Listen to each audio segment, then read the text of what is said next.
Webster. I am a physician. I live in Gloucester. I was born in Rutland, Vermont, and I was raised mostly in Maine. My mother was born at Stewart Circle in Richmond, and her parents were both born in Halifax County. And we go back and back and back, and eventually we land in Virginia Beach.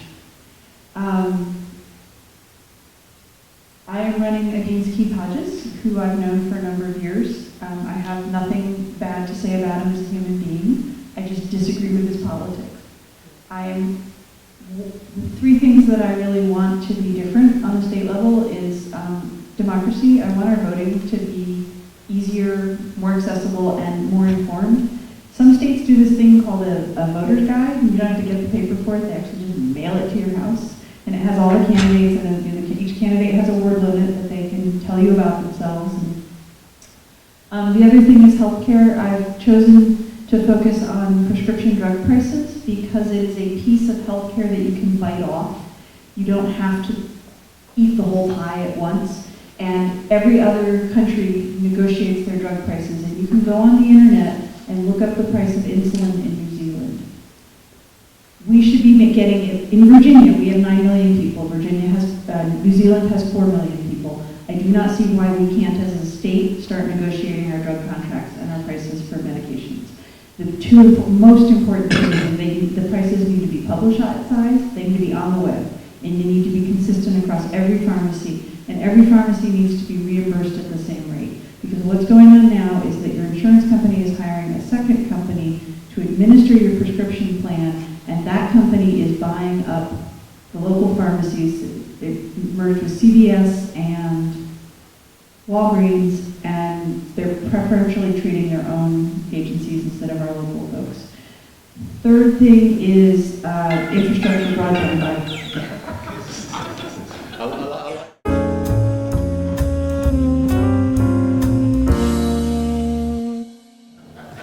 One of the great things about running with Stan and Herb, who's running in the Senate district that overlap me, are retired Army guys.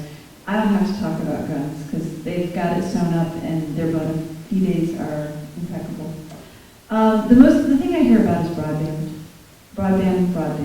more broadband. My feeling about broadband is we're going at it the wrong way. We're attempting to bribe private corporations into expanding their coverage slightly. And we probably need an interstate for the internet. We probably need government-owned trunk lines that then smaller companies can tap into and provide internet service in their own areas.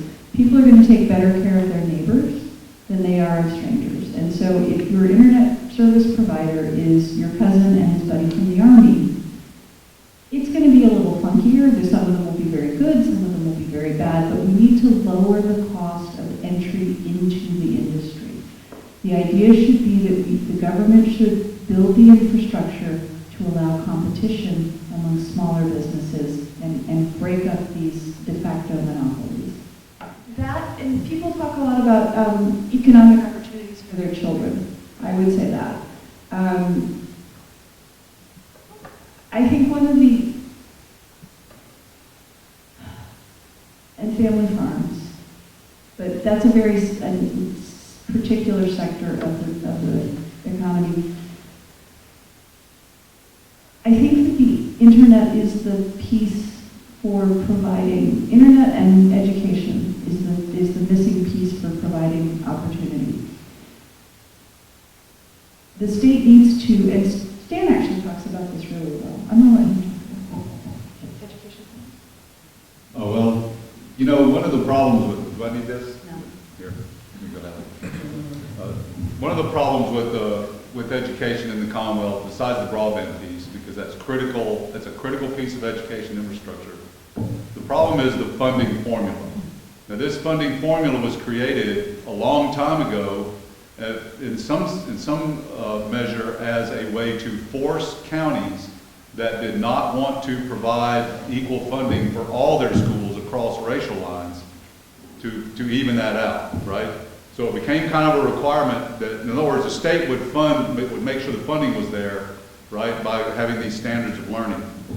The problem today, though, is that these standards, these funding formulas are based more on how much wealth is in the county, what the property values are, and what the adjusted gross income is, rather than the needs of the student, okay, and the community. So a community like Middlesex County has very different education needs than a county like Fairfax, right?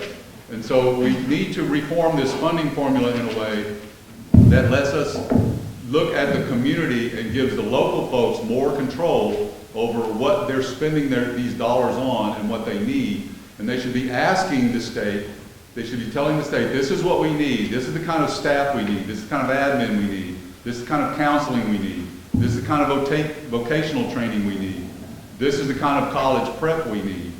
In Hanover, they have a baccalaureate program. Great if you're going to college, but if you want to get a trade job and join a union and be a carpenter, it doesn't help you very much. It puts pressure on students to do things that they're not ever going to need to do, or at least not. I mean, I went to the Army after dropping out of college. I didn't get my degrees until I was in my 40s. So we got to rethink this and let kids figure their way out instead of forcing them into a college when they're not ready yet. To my mind, some of it is about equity. In general, if you ask me a question about taxes, I'm going to tell you that all taxes should be related to income. That if somebody owns a boat and they're poor, they shouldn't pay as much tax on the boat as a rich person who owns a boat.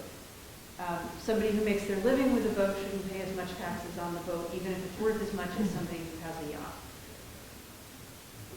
And so why do we fund our schools with property taxes? Right. I'm sure it's historical. I'm sure they did it in England when we moved out. But you know what? We've been here for 400 years. Let's ask the question, is this how we should do it? And using these kinds of taxes that are based on wealth to fund education creates a lot of the disparity in the schools, because wealthy counties and wealthy neighborhoods just have more money to put in their schools.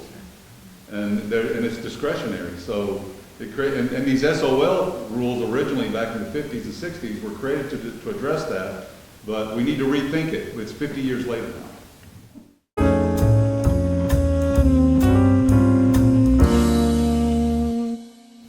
Virginia is at about 5% uninsured. We are a very wealthy state, ninth wealthiest in the country. Between our federal employees, state employees, the fact that we are a well-to-do state, and Medicaid expansion, we really narrowed down what we're talking about in terms of uninsured. And the governor's put together a task force, and I don't know if they'll come up with anything, but there's smart people working on that piece of it. But if we don't control the cost of healthcare, it does not matter, because it simply costs too much. And we could spend the same amount of money we're currently spending on healthcare and get good long-term care for our seniors and have good care for everybody who needs it. The VA spends, people whine and moan about the VA, but the VA provides measurably better care than the private sector at much lower costs. The British National Health Service provides, the people in England live longer than we do, and yet they get their healthcare costs about half of what ours does. So yes, everybody should get healthcare. I'm tired of people not having healthcare.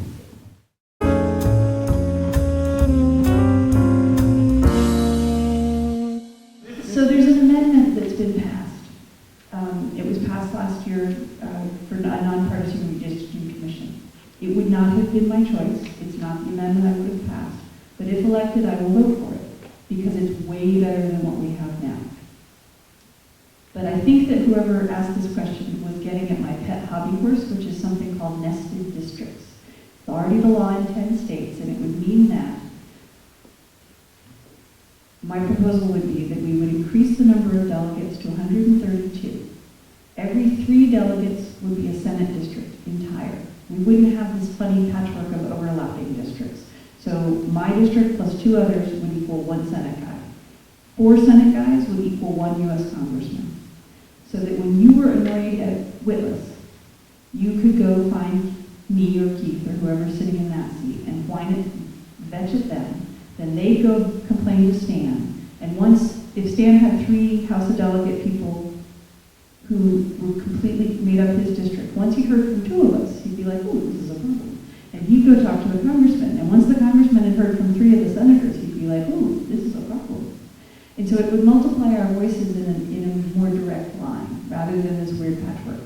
What we have now promotes incumbency advantages, as does the lack of campaign finance reform. Anything that gives an advantage to the person already in office.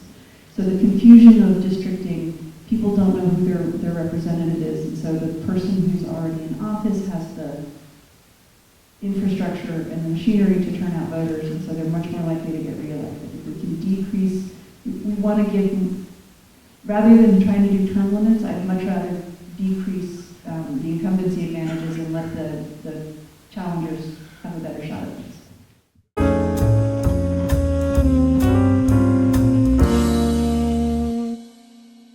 I like to look at stuff. I like to understand how stuff works. I'm intellectually curious, and I think there's always a possibility that we could figure out a better way to do stuff. I enjoy talking to people. I enjoy going to events. I like coming to these things and listening to your local candidates talk about the issues and finding out what they think and what the problems are. I'm very fun. I don't have anything to say. I don't think that the incumbent enjoys it, this part of it, and I think this is an important part of it. I also disagree with this politics.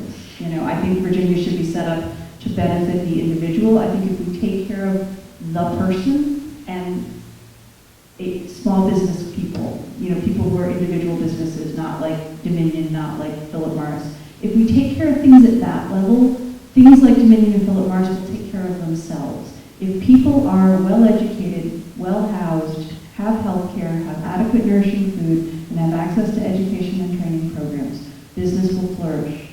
You know, the Amazon fussed out at New York, but they're getting office space there now. You know, New York didn't actually need to give them anything for them to go there because there's educated populace there. You elected me because you wanted me to, you agreed with me, at least in part. But we just talked about the campaign redistricting thing, and the plan that's on the table right now is not my ideal plan, and it isn't what I would have picked had I been picking. But I can acknowledge that it already exists. It's better than what we have now, and I'm going to go for it. And I bring that attitude of practicality to it. If the entire district turns out at meetings and tells me that, you know, the blue hair has got to go, we'll talk about it. I turned 50 this year, and you know, I figured I wasn't getting any younger, so if I was going to do blue hair, it needed to be now.